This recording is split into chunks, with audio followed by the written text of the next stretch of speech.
মিথুন.com আপনাকে স্বাগত জানাই। আমি রাজা কুন্ডু, তোমাদের ম্যাথমেটিক্স টিচার। চলো শুরু করা যাক আজকের অঙ্কটি। আজকের অঙ্কটিতে বলা আছে যে 3 মাস অন্তর দেয় বার্ষিক 10% চক্রবৃদ্ধি হার সুদে 6,250 টাকার 9 মাসের চক্রবৃদ্ধি সুদ হিসাব করে লিখি। শুরু করছি। প্রদত্ত আসল সমান প্রিন্সিপাল মানে পি 6,250 টাকা এবং চক্রবৃদ্ধি সুদের হার মানে আর রেট অফ ইন্টারেস্ট, এটা হচ্ছে 10% বার্ষিক হারে।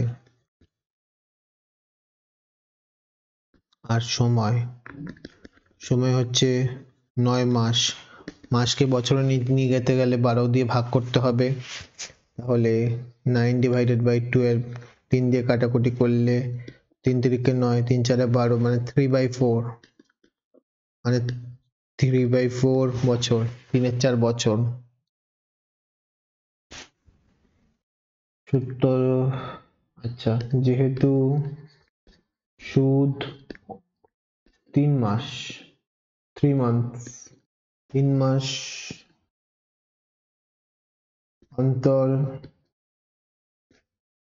দেওয়া হয়, তাহলে 3 মাস মানে একটা কোয়ার্টার, মানে 4 ভাগের 1 ভাগ, সেটাকে দেখিয়ে দিচ্ছি। 3 মাসকে বছরে নিয়ে গেলে 12 দিয়ে ভাগ, 3/12, তার মানে কাটাকুটি করলে 1/4, 3 4 ঘরে নামতা 12, তাহলে 1/4, মানে বেসিক্যালি একটা করে কোয়ার্টার পড়ছে, একটা করে 3 মাস 3 মাস 3 মাস 3 মাস, 4টে ভাগের একটা ভাগ হচ্ছে 3 মাস, 1/4 বছর হচ্ছে। তাহলে এই ক্ষেত্রে ফর্মুলাটা একটু আলাদা হয়ে যায়। কি আলাদা হয়ে যায় সেটাই লিখবো এবার। সুতরাং n বছরের সমূল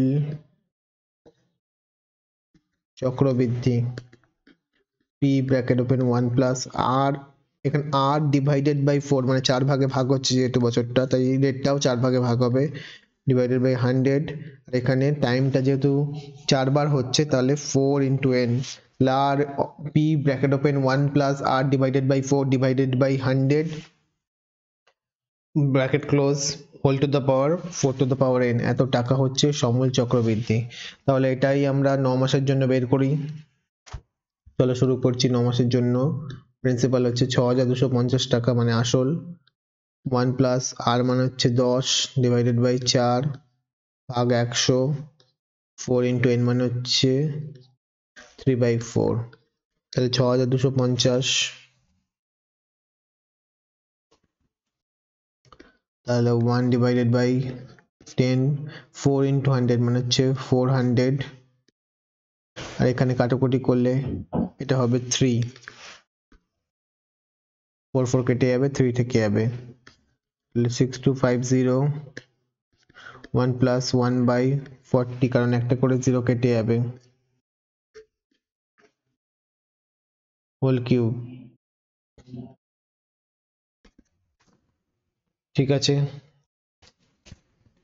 তাহলে 6,250, 40 প্লাস 1 ডিভাইডেড বাই 40, ভগ্নাংশের যোগ, 6250, 40 প্লাস 1 41/40 হোল কিউব। ঠিক আছে, তাহলে 6250 ইন্টু কিউব মানে 41 3 বার, নিচে 40 আছে তাহলে 40ও 3 বার। ঠিক আছে, কাটাকুটি করছি, শূন্য কাটলো, 5 দিয়ে কাটলাম, 5 8, 5 দিয়ে কাটলে হবে 125, 5 দিয়ে কাটলাম 5 8, 5 দিয়ে কাটলে হবে 25, তাহলে উপরে কত থাকছে, উপরে থেকে যাচ্ছে 25 গুণ 41 গুণ 41 ডিভাইডেড বাই 4 into 8 into 8, তাহলে উপরের গুণফলটা কি দাঁড়াচ্ছে, 25 গুণ 41 গুণ 41 গুণ 41। ওকে, এই গুণফলটা পুরোটা করে নিতে হবে, এবং পুরোটা করার পরে আমরা দেখব যে এটা দাঁড়াচ্ছে 6730.6 57 গুণটা করে ভাগটা করার পরে এত টাকা হচ্ছে। এটা প্রায়তে আসবে, ভাগটা সম্পূর্ণ হবে না।